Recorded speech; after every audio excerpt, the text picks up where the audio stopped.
नमस्कार, मैं हूं आपके साथ मुबशरा। स्वागत है आप सभी का एन न्यूज में। निकाय चुनाव में डबल इंजन वाली सरकार का खेल पूरी तरह से बिगड़ता हुआ दिखाई दे रहा है।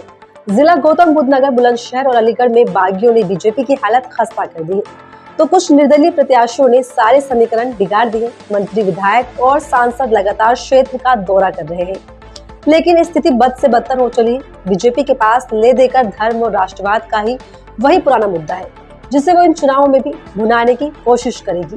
निकाय चुनाव पर देखिए हमारी ये खास रिपोर्ट। निकाय चुनाव में इस बार बीजेपी ने कुछ खास अलग किया है। कुछ जाने माने चेहरों को नकार कर नए प्रत्याशियों का दांव खेला है। सबसे ज्यादा प्रभावित गौतम बुद्ध नगर हुआ है। जेवर सीट पर टिकट मांग रहे पहलवान महेश्वरी निर्दलीय खड़े होकर बीजेपी के सारे समीकरण बिगाड़ रहे हैं।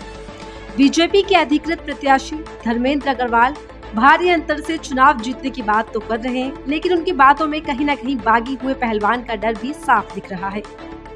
उधर कस्बा जहांगीरपुर में बीजेपी के जयप्रकाश शर्मा के लिए बीजेपी के बागी मूलचंद उर्फ मुल्ला भैया खेल बिगाड़ रहे हैं। बीजेपी ने पूर्व में 1 साल के लिए चेयरमैन रहे मूलचंद को दरकिनार कर निवर्तमान चेयरमैन जयप्रकाश शर्मा को ही दोहराया है। इधर मूलचंद का खेल सचिन गोयल उर्फ मोनू बिगाड़ रहे। सचिन गोयल निर्दलीय चुनावों में खड़े हैं और उनको हर वर्ग का समर्थन मिल रहा है। उधर बसपा के प्रत्याशी हाजी फराइम की हालत बेहद खस्ता है। उनका हाथी गली कूचों से बाहर ही नहीं निकल पा रहा। जानकारों की माने तो जयप्रकाश और बीजेपी के बागी मूलचंद की लड़ाई बाजी सचिन गोयल ना मार जाए। बाकी बसपा के प्रत्याशी केवल मुस्लिम समुदाय के बल पर चुनाव में है, जिसके चलते वो अभी से चौथे नंबर के लिए फाइट कर रहे हैं।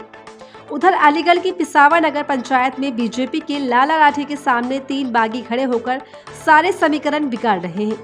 राजबाबू, जगवीर और हरीश चौधरी बीजेपी के बागी हैं, जो लाला लाठी की जान पर बना है। इधर हरीश चौधरी की और राजबाबू की स्थिति मजबूत दिख रही है, जो बीजेपी के लिए चिंता का सबब बनती दिख रही है।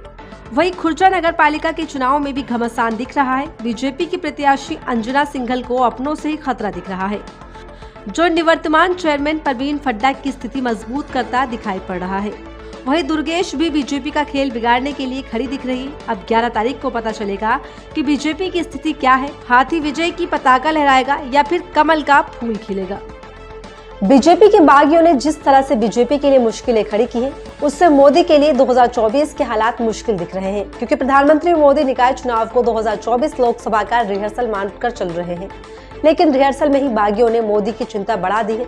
इससे ये तो साफ हो गया है कि 2024 के लोकसभा चुनाव मोदी के लिए आसान नहीं होने वाले। तो फिलहाल इस रिपोर्ट में इतना ही। बने रहिए हमारे साथ ऐसे ही तमाम खबरों के लिए। नमस्कार। एन न्यूज़, साथ सच का।